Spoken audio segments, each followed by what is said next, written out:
Lux presents Hollywood.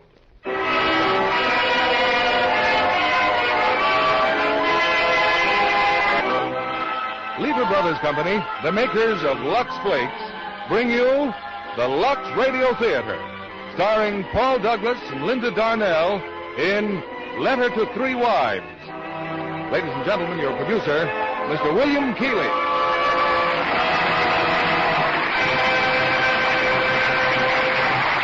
Greetings from Hollywood, ladies and gentlemen. As a motion picture director, I know the first requirement of a good picture is a good story. So when Letter to Three Wives received the Screenwriters Guild Award for the Best Written Comedy of 1949, it was obvious that Joseph Mankiewicz had turned out an unusually clever screenplay for the 20th Century Fox hit. It concerns a letter written by a small-town siren to three wives, and how that letter threatens their security and happiness. Tonight we have Linda Darnell in her original role, and co-starring with her, also from the original cast, is Paul Douglas, who achieved enormous success on Broadway before he brought his refreshingly different talent to the screen. We know you'll welcome Letter to Three Wives, just as we have welcomed letters from thousands of wives about Lux Flakes. We're very grateful for these letters because they tell us exactly why you like our product. And with Lux Flakes, that isn't hard, is it? The curtain rises on Sol Siegel's production, Letter to Three Wives, starring Paul Douglas as Porter and Linda Darnell as LeMay.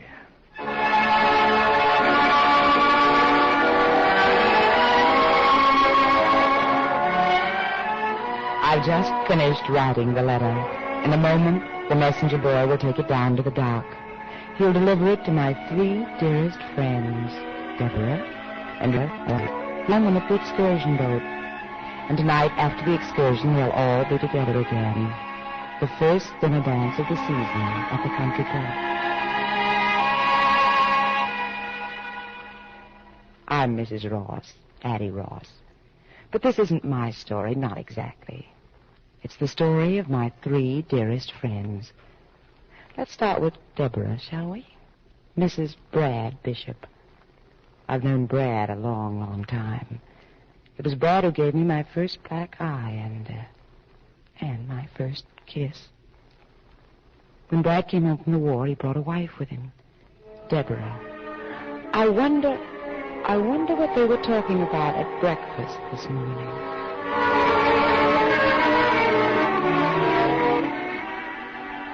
Brad, is that your bag out in the hall? You going somewhere? Just to the office. But why the suitcase? Because I know these Saturday conferences, they go on and on and on. Well, you didn't tell me you planned to be away overnight. Well, I'm not planning anything of the kind. The bag is just in case. What are you going to wear to the dance? I bought the dress in Vogue you liked so much. Brad, I don't want to go to the country club, not without you. What are you so afraid of? Oh, it's the thought of going without you. Brad, Addie Ross... Well, what about Addie Ross? She used to be sort of your ideal, wasn't she? What's my not being there got to do with Addie Ross? I never knew you read Vogue, Brad. I never thought men bothered much about it. But I told you I picked the magazine up on the train. In it, I happened to see a dress that I thought would look very smart on you. What's wrong with that? Well, I'd better be on my way. I have to pick up Rita. You'll phone about tonight, won't you? Yes, of course. Brad, it just happens that dress you picked out of Vogue is exactly the dress that Addie wore on... Oh, Deborah won't stay mad at him long. She's too much in love with Brad. Women are so silly. Right now, she's in front of Rita's house. Rita and George Phipps. Morning, George. Where's Rita? Oh, she's coming. On behalf of the underprivileged children of this town, I'd like to thank you overprivileged ladies for sharing your excess privileges with us. George, there's something different about you today. Something odd-looking. Oh, just that usual two-headed school teacher look. But there's no school on Saturday, and you're all dressed up. This? Oh, just my little old blue serge. First Saturday of the trout season, too. Brad says you never... Just so happens I have something better to do. Debbie, darling, we'll just have to stop by at the station. I've just got to get my script off on the 8:42. Do you mind? We'd better hurry, Rita. Bye, George. Bye, Debbie. What's George being so mysterious about? I wouldn't know. It seems we're not talking. Oh, I'm sorry. Well, it's just one of those things. Was he acting strangely? Oh, only his not going fishing and all dressed up. Well, so he is. His blue suit. And on Saturday, of all things. Oh, do you mind if I turn on the radio? It still isn't working. It's just as well. Save myself listening to the murder of my little brainchild. Rita, why on earth do you do it? 5 radio programs a week, up until dawn, almost every night writing them. Why? Because each week in return, I receive 200 pieces of what Addie Ross calls the most restful shade of green in the world. Addie again. Why is it that sooner or later we always wind up talking about Addie Ross? I wonder if she knows how much we do talk about her. And what we say. And how we feel about her. Well, now you've met Deborah and Rita. What about Laura May? Laura May's already at the dock. She's been waiting for her friends to arrive. Sorry we're late, Laura May. Rita had to... Anyone there you know? Just a husband of hers running like mad to catch the train. Well, where's Addie? Isn't she here yet? Addie Ross left town this morning. Left town? What are you talking about? She's left for good. But why? What happened? It must have been very sudden. Laura May, for heaven's sake, tell us. Well, the doorman told me she subleased her apartment last week, and yesterday she sold her car. So much for your sudden decision. Well, if that isn't just like Addie. But why such a big secret? Oh, who knows why Addie does or doesn't do anything. Let's get on the boat. Wait a minute. Yes, young man. I got a message for the Mesdames Bishop, Hollingsway, and Phipps. From the dear departed, I'll bet. Addie's so tactful. She even puts us in alphabetical order. Open it up, Rita. No, let's wait. For what? Till we're back from the boat trip. Knowing Addie...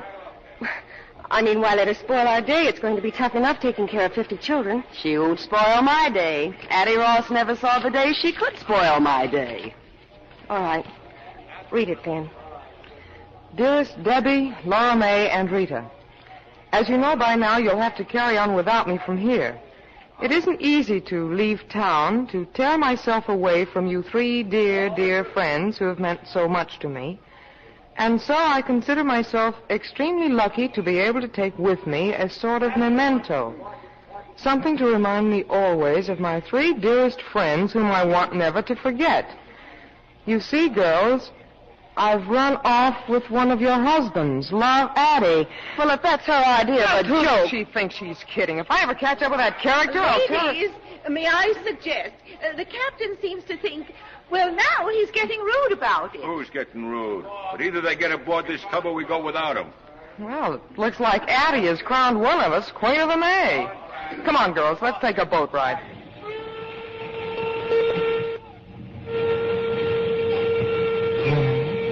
Nothing to do now except entertain the kids and have a nice, relaxing boat trip. Girls, what are you looking so serious about? But it couldn't be your husband, Deborah, or yours, Laura May, and certainly not yours, Rita. Oh, but it must be one of them, mustn't it? And you won't know, poor things, not for hours and hours. What are you doing, Deborah? Reading the kids a story? Oh, but I know what you're thinking about. You're thinking about the time you married Brad, and how he brought you to our town, and how you met us all that night at the country club there. Looks like we're the only ones left at the table. Yes. Yes, it does. Well, suits me. Have some more wine, Deborah? I shouldn't, but I'm going to. Who says you shouldn't, Brad? No, I say I shouldn't. Now, let's see. You're Porter. Porter Hollingsway. I do that, too, when I'm drunk. Try to remember names. And Laura May, she's your wife. Have to excuse me, Porter. I'm trying to get everyone straight. Brad's friends. I'm behaving like a fool. Don't you feel good? My dress, just look at it. It's all I had. I didn't know we were coming here tonight. My first night in town. Oh, I could die. I feel that way, too, when I'm drunk. You want to dance? I wanted Brad to be proud of me. Me, I'm not much at dancing. Makes me nervous. Why didn't I stay home? Can't do a thing well, leave it alone, I always say, especially the rumba. Gotta have Spanish blood or something, like Laura May. My wife comes from an old Spanish family named Finney. In many South American countries, there are many very distinguished families with Irish names. Laura May looks good dancing with... She looks good, not her. He's got class. Was she dancing with a tramp, she'd look like a tramp. Got no class of her own. I like class. You like class? Oh, very much. You hit the jackpot, Brad Bishop. Class plus money. Count them on the fingers of one hand in this town. Throw away some fingers even. Let's see now. There's Brad and who else? Yeah, there's Addie. Addie? Addie who? Addie Ross. Funny, people always figured that someday Brad and Addie would sort of... Brad and Addie what? Give up. Samba can be danced properly only on the side of a hill, on ice. Alibi. George is afraid of getting wrinkles in his new suit. Sit down. My first new party dress in years, Porter, thanks to my dear wife and her millions of loyal listeners. Shall we drink to them all, one by one? Deborah, how about some coffee, dear? Black coffee. Thank you, Rita. Thank you very much. I think your new tuxedo has class, George. Class. We thank you. Funny thing for a wife to give her husband a tuxedo. An even funnier thing for a husband to give his wife. You're so funny, George. I still don't think a woman ought to buy clothes for a man. It's contrary to nature. Tell us about nature, Porter. Well, it's a man's world. See something you want, go get it. That's nature. That's why we were made strong, women weak. Strong conquer, provide for the weak. That's what a man's for. Teach our kids more of that, be more men. But those standards don't apply to me, Porter. In this man's world, I'm not a man, I'm a school teacher. I knew we'd get around to that. All right, school teachers ought to be paid more. What happens if they're not? How does a school teacher provide people? How does he pay the rent? For the plays and the poems of Shakespeare? Has Porter been shooting off his big mouth again, George? You just shut up, Laura Mabel. It's time to dance again. You never know what he'll come up with when he starts knocking on that brandy bottle. You shut up. You just shut up. I told you this would be fun, Deborah. We're old pals, but just happy family. Champagne, Mr. Bishop. Shall I serve it, sir? Well, this is an occasion. With the compliments of Mrs. Addie Ross, sir. Addie Ross. Porter, you were saying something before about Brad and her. Where is Mrs. Ross, waiter? I don't believe she has arrived yet, sir. Oh, that's Addie for you. Always the right thing at the right time. And who is Mr. Ross? Mr. Ross took a powder about 5 years ago. No such thing. She gave him the heave-ho. He went out for a paper one night and never came back. Porter was saying that Addie Ross has class. And he knows class, like I know navigation. Actually, what Addie has is taste. I can buy taste. Addie's got class. Taste and discrimination. Women usually get them out of magazines, but they're part of Addie's natural equipment. Also, fog lights, white side walls, and a heater. Isn't it fun, Deborah, when the boys all agree on Addie Ross and George Washington, nobody else? They're playing a waltz, Deborah. Come on, let's show them a flash of old Vienna. Brad, please, if you don't mind. Before the floor gets crowded? You're sure you want me to dance? Of course I'm sure. You know, something tells me this is going to be quite a waltz. I arrived at the dance just as Deborah tripped over the seam of her dress and went sprawling. Or maybe it was that last glass of wine that tripped her. Anyway, it made quite a scene. Ruined my entrance completely. Deborah, darling, what on earth's the matter with you? Let her alone, Brad. Come on, honey. You just come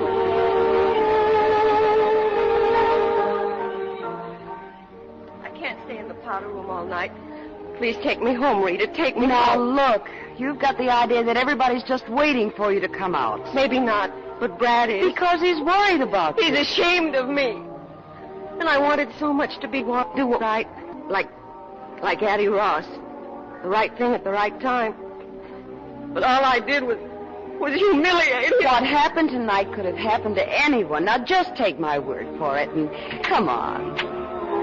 There's Brad, out there on the terrace with someone. I told you he was worried. Oh, I see that Addie finally got here, too.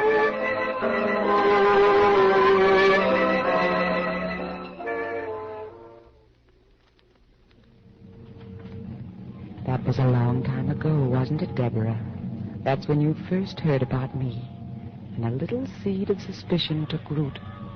That's why you dread ever going home today. My letter. You're so sure it is Brad, aren't you? Who knows? Maybe you're right, darling. Maybe it is.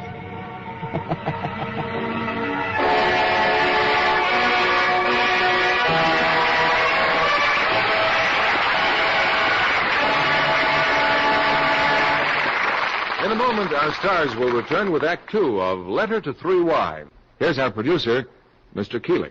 Act Two of Letter to Three Wives, starring Linda Darnell as Laura May and Paul Douglas as Porter.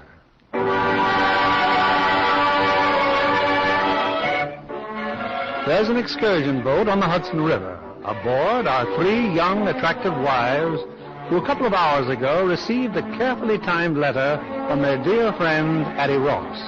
Addie has told them that she's run away with one of their husbands, and no one knows better than each of the wives how easily he might be her own.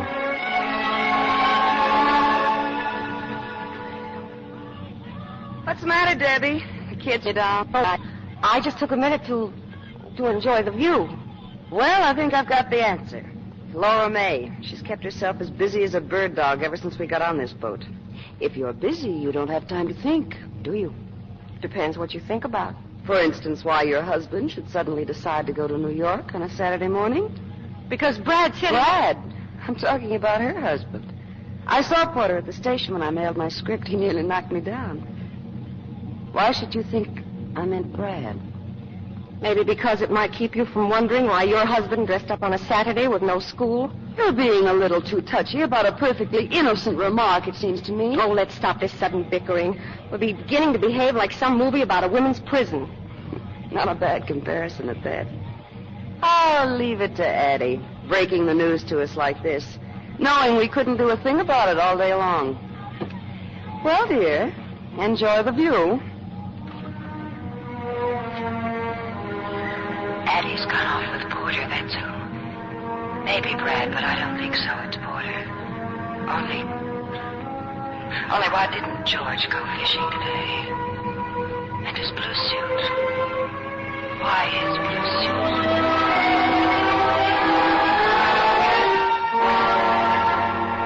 Yes, Rita. Why? Oh, but I don't have to tell you. You know you're to blame, don't you? You know how George feels about teaching school. You also know how he feels about your trying to earn money writing those radio scripts. Do you remember, Rita, the time you insisted upon having those radio people come to dinner?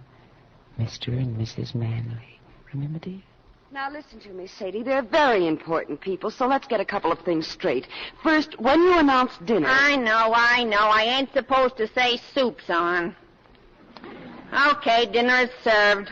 All the people from the city are going to eat here. They happen to be in charge of a great many radio programs, including the one I write. You know what I like about your program? Even when I'm running the vacuum, I can understand it. Thank you so much. You brought a uniform, I hope. It's kind of corny, but I'll wear it if I gotta. Well, I'm back. Oh, did you get the liquor and cigarettes? Right here. Well, where's the scotch, George? I didn't buy any. Too expensive. But the Manleys are sure to want scotch. People in show business, well, you know what I mean. Those kind always drink scotch. I know what you mean, dear, but I wish you wouldn't say it in radio English. That kind, not those kind. There are men who say those kind, who earn $100,000 a year. There are men who say stick 'em up, who earn even more. I don't expect to do either. Nor are you expected to pay for the scotch. You're quite right. It's funny how it slips my mind now and then. Oh, don't be silly, darling. Rita, isn't all this a little pretentious? All right, so I'm out to impress the boss. What do I get for that, 30 years? I'm sorry. I'll call up the liquor store. They can send over some scotch, all right? George, just one thing, please. No jokes about radio. Oh, the time for joking about it is past. Radio has become a very serious problem now, like juvenile delinquency. That's just what I mean, cracks like that. Oh, here, this came for you, this package. For me? What is it? I haven't any idea. Oh, wait a minute, there's a card. For George on his birthday. If music be the fruit of love, play on. Addie Ross. Rita, look. Beethoven's String Quartet. George, your birthday. And I forgot all about it. Well, don't worry about it, darling. I'm not much for birthdays. Oh, but you are. You're very much for birthdays. Well, this time you had a lot on your mind. Even so. George. What a memory Addie's got. Almost a year since we talked about Beethoven. Leave it to Addie. When the company came, the Manleys and Porter and Laura May, George was playing the record album I'd sent him.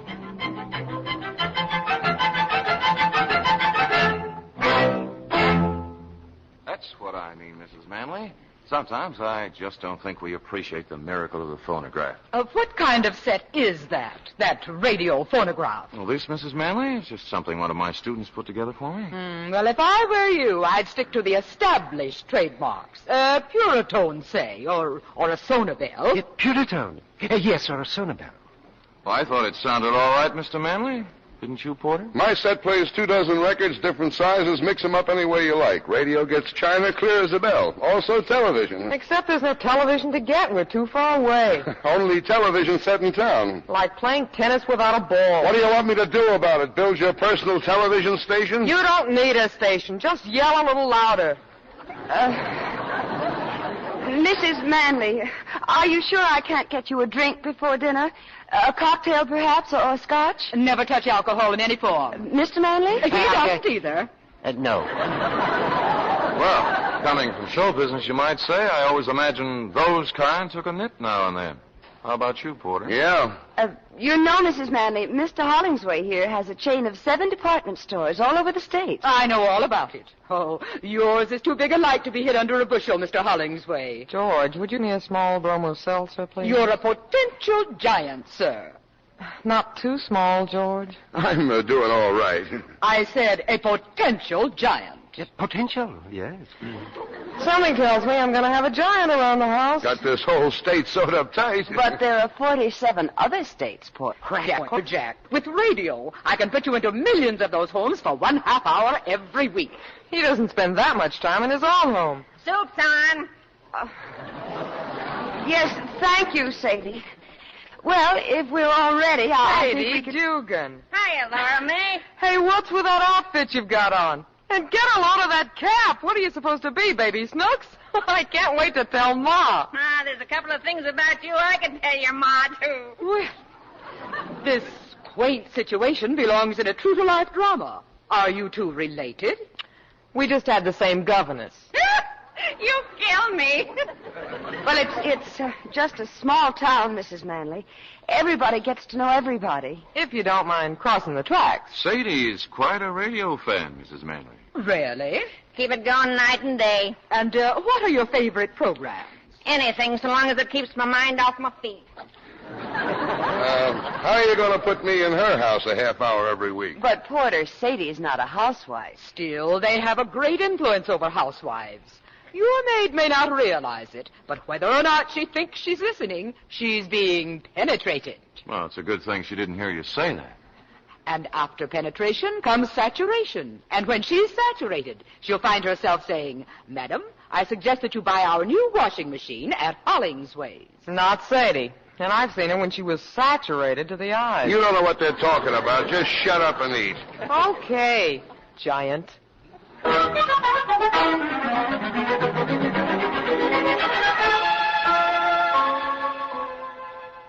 Well, Rita, it was quite an evening. I've never seen you in better form, George. Never. They asked my opinion of their radio programs. I said I'd rather not discuss the subject. They wouldn't let me alone. But it would have been so simple, something non-committal. Well, certainly she doesn't blame you for what I said. And you're not too badly about it. And you had to correct her on even that. Bad, Mrs. Manley, not badly. Oh, Georgia, I had told Mrs. Manley so much about you.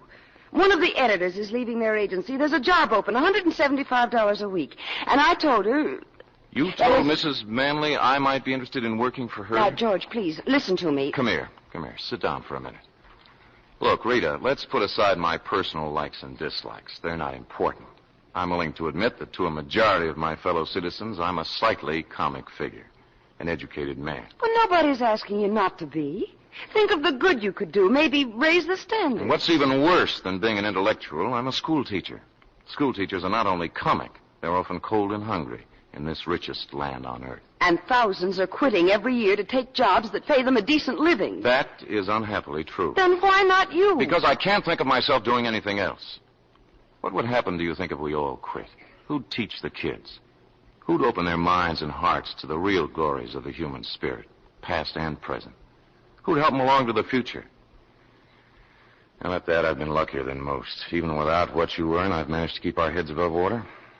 It's quite a strain over a period of time with the water lapping at your chin. That's where you've been a great help.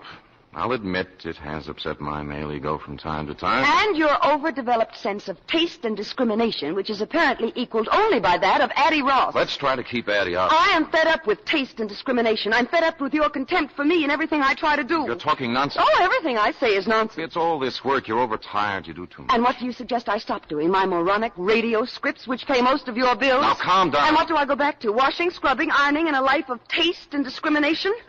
I'm fed up with Addie Ross. What's it all about, really? If music be the food of love, play on. Give me excess of it. Serve appetite sick, so die. From Twelfth Night by Mr. Shakespeare, which Addie and I played in high school. I thought it was a very clever note. And there was more to it than a childhood memory. Yes, there was. But we won't go into that. Right now, we're going to get a few things straightened out once and for all. Sit down. Yes, Professor. Sit down. Look, Rita, 7 years ago, I made the most perfect marriage ever devised by man, heaven, or radio. My wife was an independent, understanding woman. We thought the same thing about everything, from baseball to Beethoven. In those 7 years, I was never contemptuous of you. I was proud. But when that drooling pap began to change you, when your independence turned to fear, when I watched you snivel and grovel around those 2 walking commercials, I didn't like it. And I don't like it. I want my wife back, Rita. I want my wife again.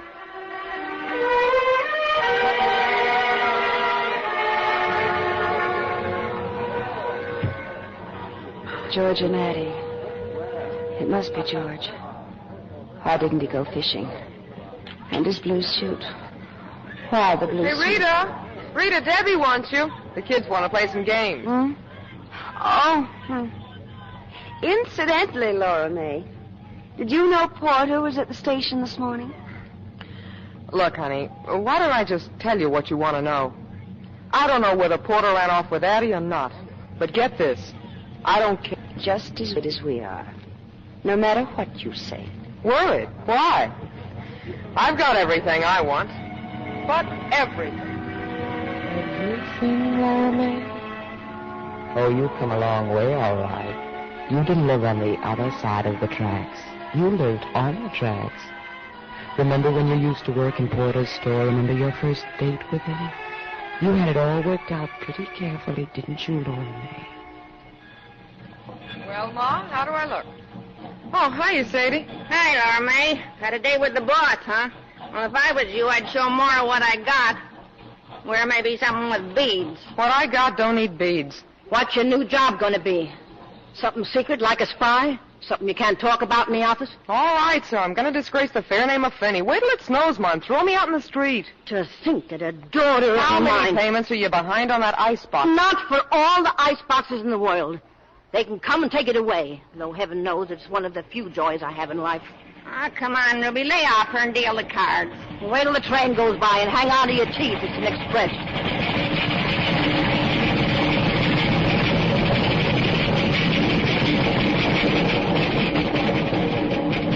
They're not going to take away your icebox, and I know exactly what I'm doing. Just remember you're my daughter and a decent girl. It's him. I guess so. You got everything? Where's your purse? Right there. Oh, he's out in front. Got a car block long. Well, what are you waiting for? Relax. He just blew his horn again. It ain't Gabriel, so relax. Laura May, what are you waiting for? That's what I was waiting for. The doorbell. Anybody wants me can come in and get me. This ain't a drive-in. Well, I never. Oh, Good evening, Mr. Hollingsway. Good evening. Hi. Huh? Oh, I see Miss Dugan. I just didn't know my last name was Dugan. But I don't believe you know my mother, Mrs. Finney. Mother, this is Mr. Hollingsway. Pleased to meet you, I'm sure. How do you do? Won't you sit down? Well, I've got a table reserved for 7:30.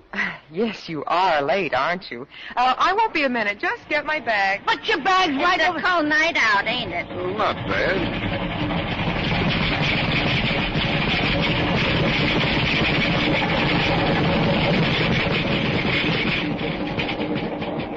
The icebox, one of mine, right? Uh-huh. Giant size with a super freeze box, right? Uh-huh. How long you had it? How long they've been on the market? Oh, a couple of years. That was one of the first. Uh-huh. Oh. I wonder what's keeping her. Girls always got things to do. They tell me. Why, there it is, my purse. Oh, how silly of me. Ready? We're late. Good night, Mother, dear. Don't wait up. Good night, Sadie, darling. Good night, Sadie, darling. Good night, Mother dear, and don't wait up. If a daughter of mine ever really talked like that, I'd cut her tongue out.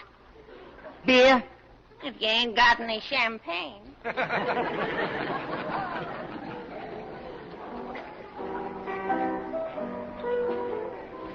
My, but this is a nice place, Mr. Hollingsway. I come here all the time. With other young ladies you want to talk to about new duties at the store? Let's not talk business. But I thought that's what this was for, Mr. Hollingsway. We'll get around to it. What do you do with yourself after working hours, say, night? Well, I have my family and my friends, of course. Boyfriends? Isn't that getting a little personal? A girl like you, I'll bet there's plenty. Who's out in front? I don't happen to be one of those girls that talks about her private life, Mr. Hollingsway, and what I do in my... Don't get up. Oh, hello, George. You here alone? Well, Rita, got you, Jeff. Addie's with us. Addie? It was a last-minute idea. We figured you'd probably have another engagement. Whose idea? Addie's? May I have a cigarette, please? Huh? Oh, here you are. Oh, thank you. Thank you, Mr. Phipps, George Phipps. This is Miss Finney. How do you do? Hello, Miss Finney. Been here alone? No, we just got here. Hey, stop by the table on your way out. I'd love to. Oh, you have such nice friends. He's a school teacher, hasn't got a dime. It's getting stuffy in here. I want some air. Come on, let's drive somewhere.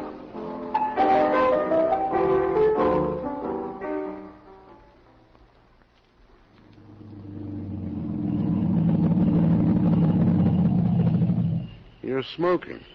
I thought you were out of cigarettes. Didn't you ask George for one back there? Did I? You're smart. Thanks. Plenty smart. Miss Lipke is leaving the store next week. Yeah. And you'll need a new assistant supervisor. Like flies around honey. Huh? You and your boyfriend. I thought we'd settle that. I want to talk about it some more. What makes you so interested in my boyfriend? What do you think? I've got very definite ideas. Like what? Well, there's never been anybody in particular. Nobody special. Plenty wanted to, I bet. What do you think? Then you're waiting for that one guy to come along? I've got very definite ideas. What's he got to be like, this one guy? Someone who wants to marry me more than anything else in the world. You sure got wrong ideas about things. They may be wrong, but they're definite. Well, tomorrow's another working day. Shall we go? Yeah, let's go.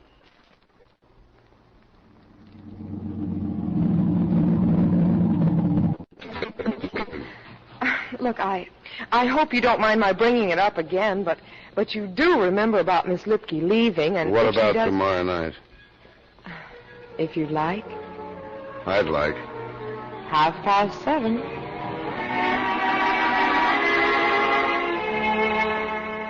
Laura May.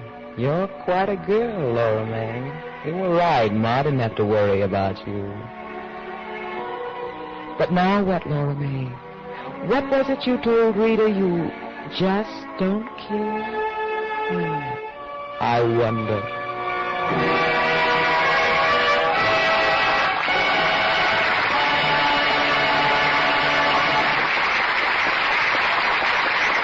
We pause now for station identification. This is CBS, the Columbia Broadcasting System.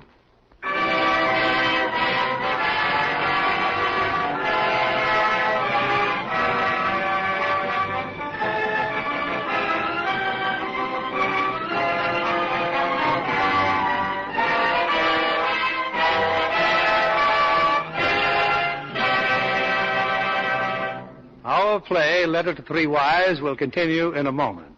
Here's Mr. Keeley, our producer. The curtain rises on Act 3 of Letter to Three Wives, with Paul Douglas as Porter and Linda Darnell as Laura May.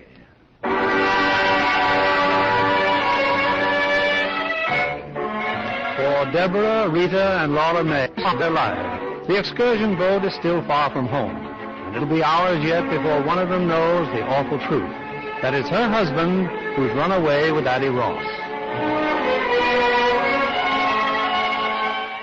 On your next date, you let Porter kiss you, didn't you, Laura May? Just one kiss. But you knew he'd be back tomorrow. He was. And on this date, he just happened to stop by his house. Oh, it's the most beautiful house I've ever seen. It's just about everything anybody'd want. You name it, I got it. You were married once, weren't you? Is this her picture? My wife? I wouldn't even have her fingerprints in the house. Then who's this? Well, somebody I know. I bet I can guess. Addie Ross. That's right. So that's what she looks like. Well, you can't tell from that, really. It's only a picture. She's beautiful, all right. She sort of looks like a queen, doesn't she? Like a queen ought to look. I imagine you must be very good friends. Well, I helped her with some investments. She gave me this picture last Christmas. Almost a year ago. Yeah, I just never bothered to put it away, I guess. Porter. You know how I feel about you. Look, I'm only human, you know. I'm not so sure you are. No? No. Thanks. You're smart. So you told me. I'm smart, too. I've been around. I'll bet. It's an old act. You're good at it, but you can't fool me. I know all the answers. Then answer this one. Why pick on me? I've been watching your work, Miss Finney, and I think you're ready for advancement. Let's have dinner and talk it over. There's a brand new act for you. It's got a beard a mile long. I didn't ask you out. You asked me. And why me? The woods are full of girls. Not like you. You can say it again, not like me. And they don't want what I want. All right. What do you want? Not a $4 a week raise. I don't want a new car, a fur coat, or a trip to Hawaii. What on any 7 big doors, Mr. Hollingsway? Name it. I want to be in a silver frame on a piano. My own piano in my own house. You mean you want to get married? Does that make me a freak? I've been married once. Once is enough. I'm just not the type. Maybe you just haven't found the right girl. Well, I'm not easy to get along with. I'm set in my ways. I want to do what I want when I want. But if it was just a question of the right girl, wouldn't any man in the world want to marry you? Not if he thought he could marry Addie Ross. Maybe I don't know all the answers, but I know some of them. Well, it's late. I'd better be getting home. Okay, if I call you a cab? Beats walking in the snow. Just tell him to charge it to my account. Sounds like you keep the cabs pretty busy with this sort of thing. I do a lot of business with them, store business. Well, don't get mad. You just keep needling me. Look, I'd insist on paying for that cab myself, but I'm in no spot to be proud. From tomorrow on, I count the pennies. What's tomorrow? The day I start looking for a new job. I'm not going to fire you. I'm going to quit. Well, what do you want to do that for? That's a silly question coming from a man who knows all the answers. But don't let it worry you, Porter. Maybe it's just a new twist in the same old act. I'll call the cab. Thanks, I'll pick one up at the corner. Maybe you're right, Porter. Maybe I'm a fool. But maybe you're the biggest fool in the world. Laura May.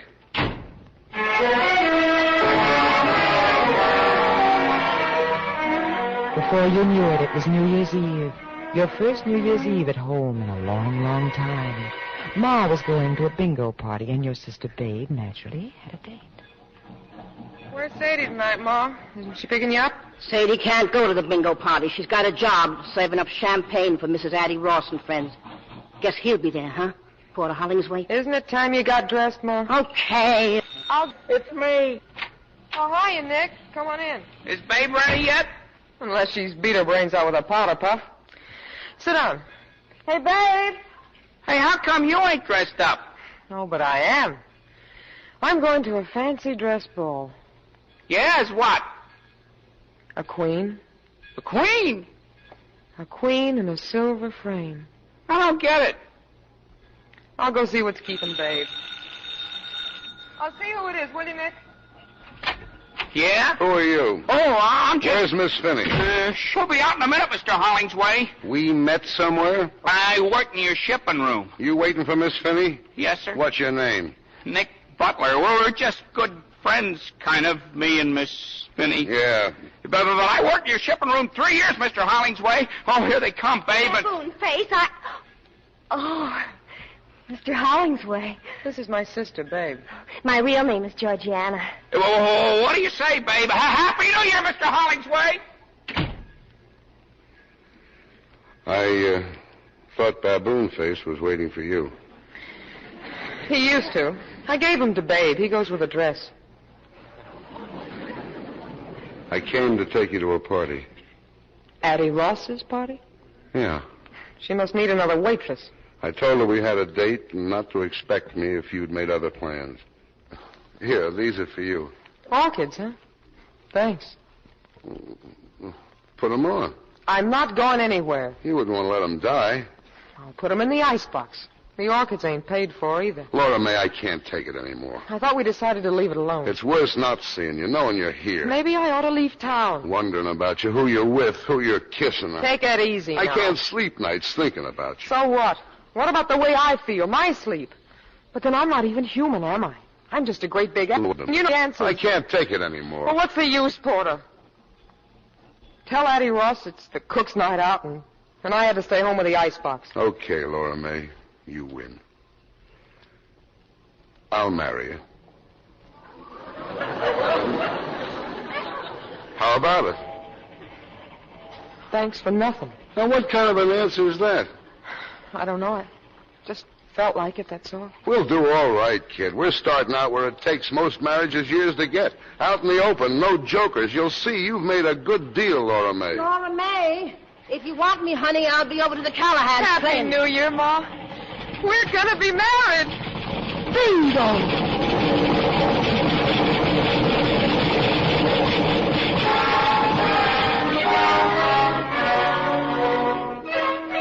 And so they were married. And that's how in time we all became such good friends. Laura May, Deborah, Rita, and I. Well, that brings us right up to date. The excursion boat has returned now. And the three wives have rushed home. There's a little discovery to be made. Which of their husbands have I run away with? One thing I can tell you, it's not George Phipps. Darling. Oh, darling, George. Wow, hello. Oh, George, I've got to know something. I'll just die if I don't know. Tell me this minute, George, and tell me the truth. About what? Why didn't you go fishing today? Mrs. Manley phoned. She wants you to call her. Some revisions she wants you to And you never dress up when there's no school. Why your blue suit? Well, now, there's a little story connected with... Well, aren't you going to phone her? Revisions, huh? Yeah. Mrs. Manley will get the revisions on Monday. If that doesn't suit her, she can find herself another writer. Rita. I mean it, George. Peace, it's wonderful. Answer my question, the blue suit. Well, it's just that the high school dramatic club decided to do 12th night, and they asked me to direct it. First rehearsal day, and a boost would be more appropriate, my fishing boots. And Addie knew about it. Which accounts for the note she sent. If music be the food of love, play on. And on. And on. Oh, George. Oh,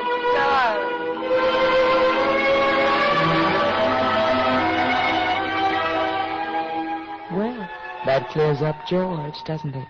But what's Deborah found out? You know, Brad said he'd phone. Oh, yes, madam. Mr. Bishop phoned a little after 4. He said he's very sorry, but he won't be home tonight. Won't be home. Won't be home. Brad won't be home. Mm-hmm. And now, Laura May. Ma's there with her. Ma's living with him now. $28 I lost today. Sadie's right. That racetrack's crooked. It isn't the track, Ma. It's the horses. They fix things up among themselves. Say, how come Porter's so late tonight? It's 7:30. You know, Ma, Porter may not be coming home at all. You mean tonight? Any night. I think he's gone away for good. With somebody else? Ah, I don't believe it. I do. Porter would never leave you for good, and not for another woman. Why not? Because he's in love with you. He's what? You heard me plain crazy in love with you. Are you out of your mind, Ma? I thought I heard soft voices in here. Hello, Porter. What's the fight about this time? Furs, jewelry, or cash? My children and me never fight. Fix me a drink, will you? I'm tired. And the reason we never fight being my children know that I know what I'm talking about. Your father was clear, Laura May, but I learned a lot about men from him. May he rest in peace. Addie Ross left town today, Porter. And she took somebody's husband with her. Yeah? Well, you seem real excited about it, like I told you we were having lamb for dinner. What do you want me to do, sue somebody? I'm tired. I just figured that maybe you were the lucky boy. Then I must have broke your heart when I walked in here. Funny you should mention my heart. So you figured I ran away with Addie. How'd it feel? You don't have to tell me. I can tell you. You ought to go on information, please. So what? I got mine. That's what you thought to yourself. You ought to get a concession at some carnival. You're a regular mind reader. 3 years of playing the good wife. Here's where I cash in. Here comes the payoff. That's what you thought. I've been a good wife. The best your money could buy. Strictly cash and carry. Isn't that what you wanted? Isn't that what you told me? Out in the open? You made a good deal, kid? Did you ever stop to think, Porter, that in over 3 years, there's one word we've never said to each other, not even in fun? To you, I'm a cash register. You can't love a cash register. And I'm part of your inventory. You can't love that either. I asked you to marry me because I was crazy about you. You didn't even ask me. Did you give me a chance to? All you ever showed me was your price tag. You better get dressed if we're going to the country club. We're meeting the others there at 8:30. I'll be ready when you are.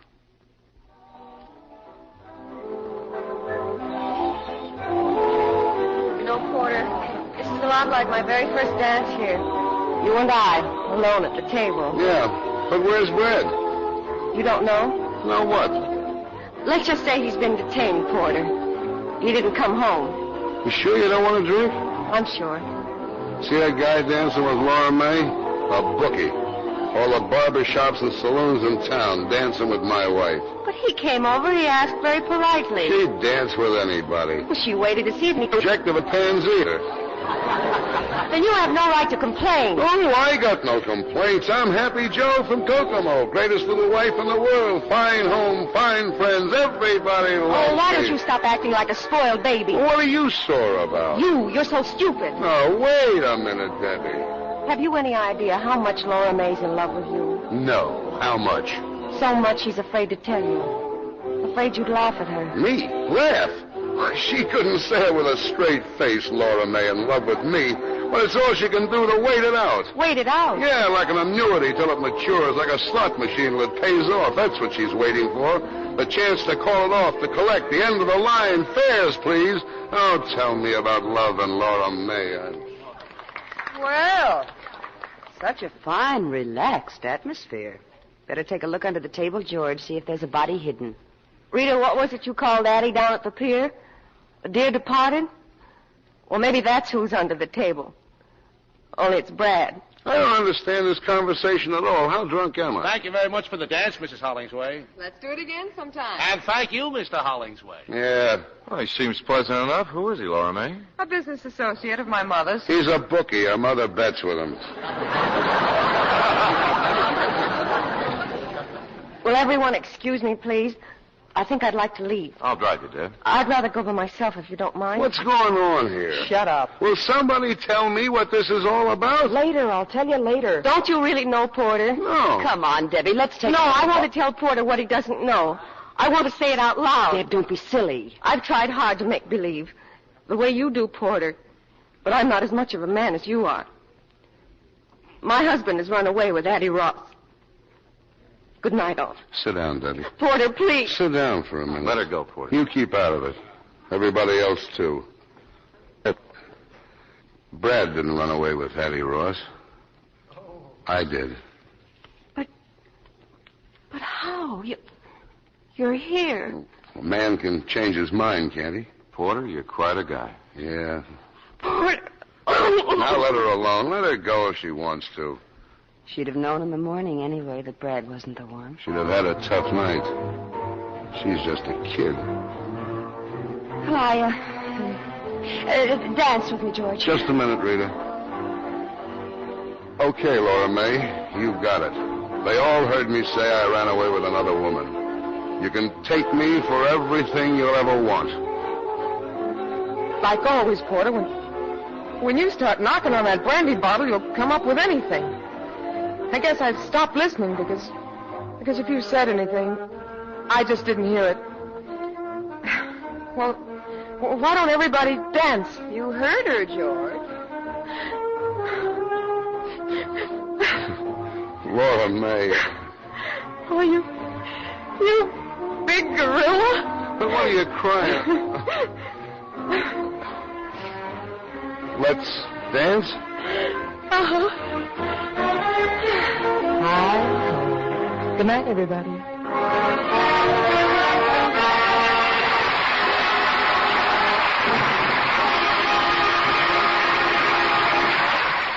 Here's Mr. Keeley with our stars. The curtain falls on 3 endings for 3 wives. And here are tonight's stars coming down stage to add a postscript. Linda Darnell and Paul Douglas.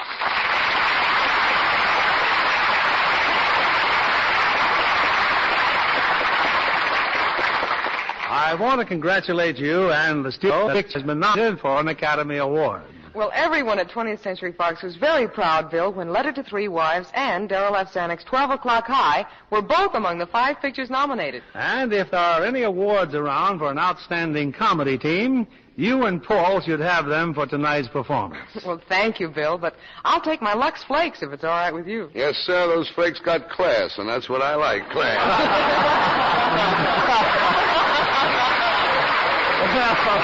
I'll see that you get some too, Paul. How are you getting along with art, Linda? Well, I've been working in oil. Everybody's got a well but me. And I've been doing a little sculpting, too. Paul, incidentally, sometime I'd like to do a head for you. Look, the one I'm wearing isn't much, but I've had it long. I'm attached to it, you know. Paul, I understand you've just completed a new picture on location. Where'd you make it? In New Orleans, Bill. And speaking of pictures, what do you have here next week? A very special attraction. With 2 stars we've had many requests for. First, one of our all-time favorites, Van Johnson. And co-starring the beautiful, glamorous Esther Williams. With them, we'll also have Virginia Gray. And I know you'll love them all in the gay Metro-Goldwyn-Mayer comedy hit, Easy to Wed. Well, that is something special, Bill. Good night. Good night, all. Good night, and hurry back.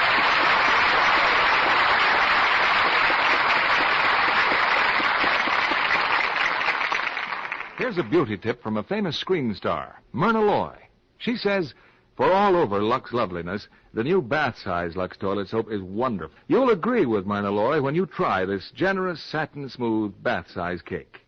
You'll enjoy the rich, creamy lather. You'll love the delicate flower-like fragrance a Lux Soap Beauty Bath leaves on the skin. That Lux Soap perfume is an exclusive blend of rose, jasmine, lilac, to name just a few. A Lux Soap Beauty Bath leaves skin so fresh, leaves it softer, smoother, too. Next time you shop, get this big, longer-lasting bath-size cake. Remember, 9 out of 10 screen stars use Lux toilet soap.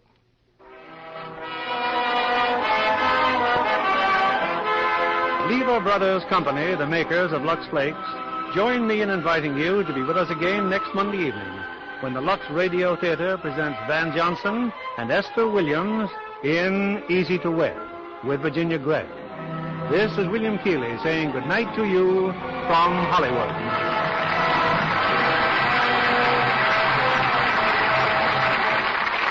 Paul Douglas and Linda Darnell appeared through the courtesy of 20th Century Fox, producers of Mother Didn't Tell Me, starring Dorothy McGuire and William Lundigan. Our play was adapted by S.H. Barnett, and our music was directed by Louis Silvers.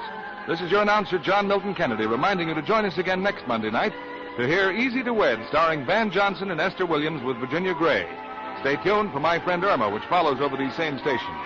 This is CBS, the Columbia Broadcasting System.